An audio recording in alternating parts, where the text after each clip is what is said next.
네,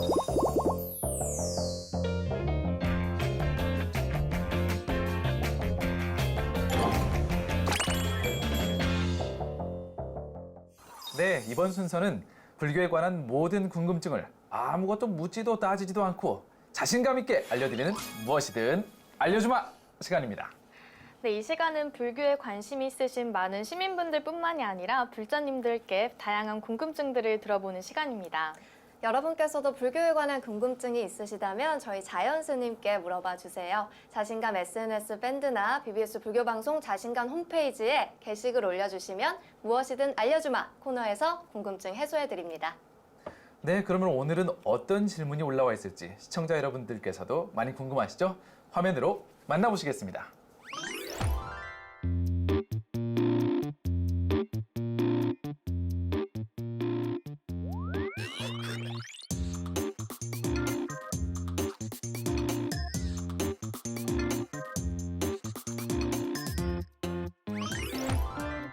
네, 불교에 대해 관심도 많고 불교 공부도 열심히 하는 청년 불자가 주신 질문인데요. 스님 시원하게 답변 부탁드립니다. 이거 굉장히 어려운 문제입니다. 네. 그래서 무기설이라고 하는 거는 저도 어렸을 때 이거 굉장히 주목했던 설 중에 하나거든요. 그러니까는 예를 들면 그런 거예요. 이 우주에 끝이 있느냐 없느냐. 그 다음에 우리는 죽은 뒤에 또다시 존재하느냐 마느냐. 뭐 이런 얘기들. 그 다음에 이제 뭐 시간적으로 이 시간이라고 하는 건 끝날 때가 있느냐? 여러분도 그런 생각 안 해보셨어요? 우주에 끝이 있을까? 우주는 언제 시작됐을까?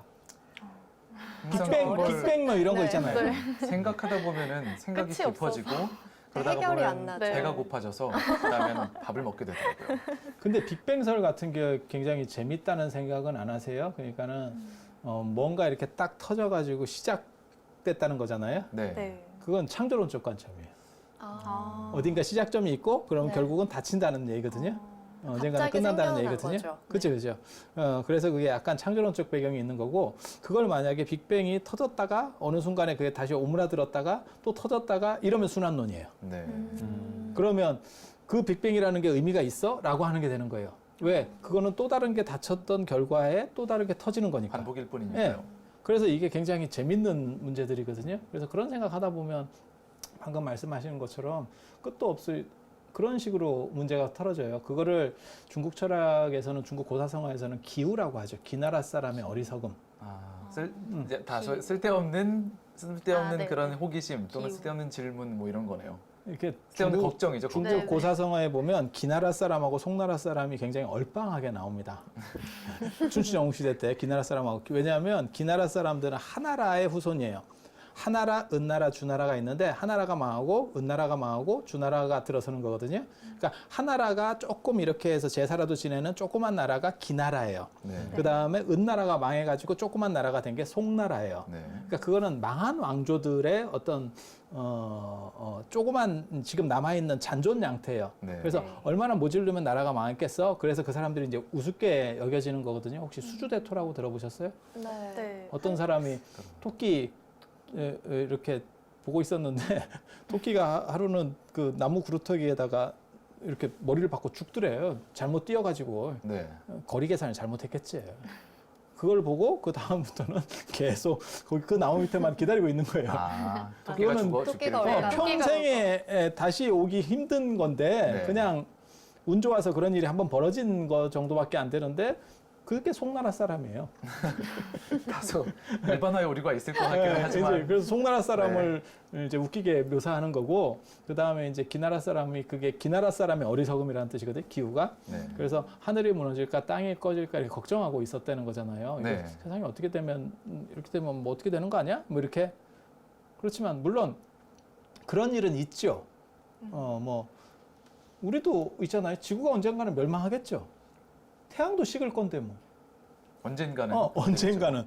지금 당장은 아니고 한참 긴 얘기서 그렇지. 제가 시간을 살아있지. 많이 넣으면 결국은 태양도 식고 다 없어지는 거예요. 네. 태양이 결국은 거대 외성으로 이렇게 확대되면서 네. 지구까지 다 영역을 먹는 거잖아요. 그리고 네. 다 제- 멸망하는 상황이잖아요. 손자까지 안 팠으면 좋겠어요. 그 망하는 걸. 그래서 저는 별로 신경 안 씁니다.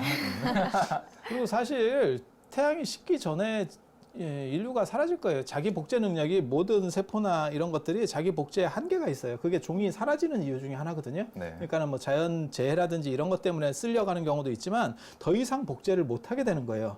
그러면 후손이 안 생기는 거예요. 그러면 이런 능력을 잃는 건가요? 복제하는 건지. 능력을? 아니 우리 세포도 마찬가지잖아요. 아. 그게 늙음이고 수명을 죽음으로 가는 다하는 거잖아요. 거. 예. 아. 그래서 지금 현재 과학에서 이제 잡아내려고 하는 게 그 세포를 계속 영구 복제하게만 만들 수 있으면 그리고 그게 기술 개발이 될 거라는 거잖아요. 그러면 이제 안 늙는 거죠.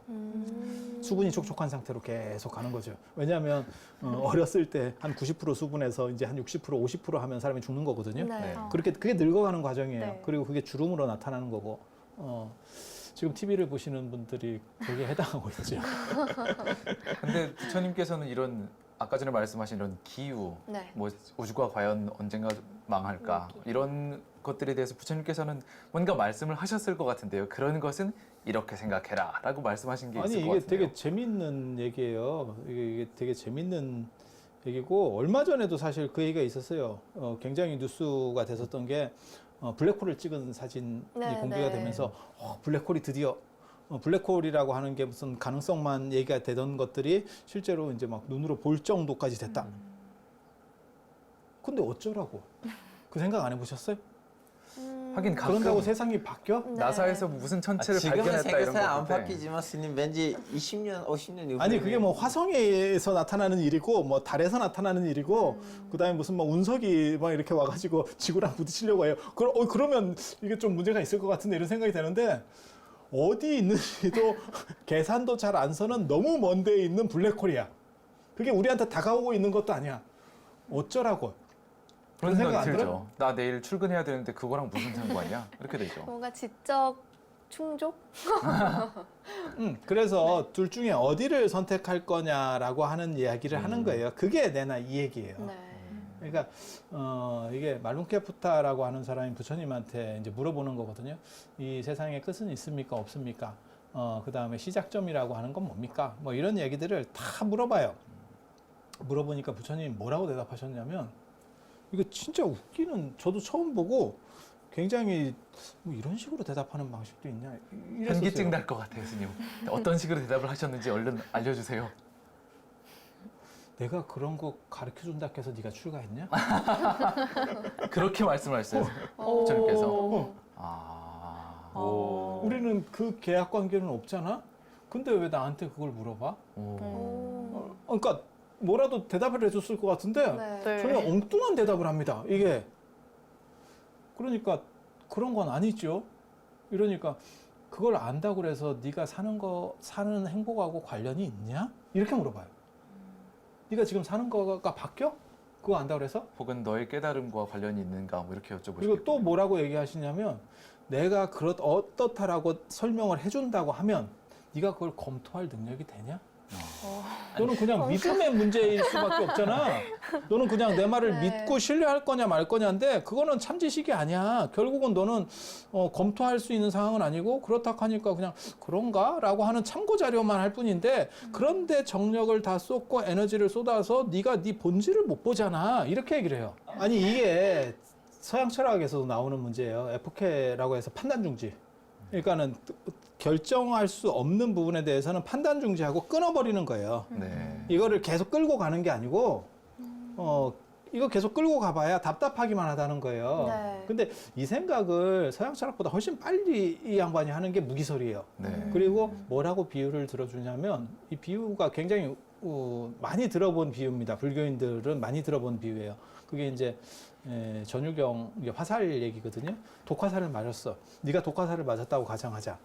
그러면 독화살을 빼는 게 중요하냐? 안 그러면 이 화살을 누가 쐈는지, 왜 쐈는지, 그 다음에 이 화살의 재질은 뭔지, 이 독은 도대체 무엇인지 이런 걸 다 알아야 아는 게 중요하냐라고 물어보는 거예요. 그거 알다가 이제 죽겠네요. 그렇죠. 그래서 네가 지금 중요한 거는 너는 언제 죽을지 모르는 거고 지금 삶이라고 하는 것은 굉장히 가변적인 건데 거기서 네가 행복할 수 있는 어떤 깨달음을 얻어야 그것이 본질인데 예, 너는 그것을 놓치고 결국 멀리 있는 것만 공허한 얘기만 하고 있어. 이게 형이상학에 대한 판단 중지라고 하는 거예요. 네. 네. 그러니까 두 가지 철학적 개념에 두 가지가 있거든요. 저 중국 철학에서도 나오는 얘기인데 상통의 하달이라고 그래서 위에 있는 거를 딱 큰 대체를 딱 잡고 그 다음에 그걸 가지고 아래까지 쭉 당겨서 이어서 이렇게 보는 거예요. 이렇게. 그러니까 신이 이 세계를 만들었어라고 시작해서부터 이렇게 쫙 나가는 거예요. 그냥. 대전제가 있고 네, 논리가 시작되는 건데 그런데 불교 같은 경우는 이제 어떤 개념이냐면 하악이 상달이라고 해서 내 주변 거부터 신경을 써서 사람이 문제점들을 해소해 네. 나가고 그 다음에 행복하게 가는 거예요. 일종의 소확행 개념이라고 네. 보시면 돼요. 네. 그래서 이거는 철학적 관점에서는 무진장 중요한 거예요. 너의 행복의 좌표는 지금 뭐냐? 그게 요즘에 유행하는 어떻게 보면 소확행하고 관련이 될 수 네. 있는 거예요. 그래서 네가 행복할 수 있는 좌표를 찾고 그 안에서 일단 하는 것이 중요하지 너무 큰 거나 작은 것을 가지지 마라. 그리고 그것은 네가 판단할 수 없는 대상에 대해서는 판단을 중지시켜라. 이게 무기설이에요.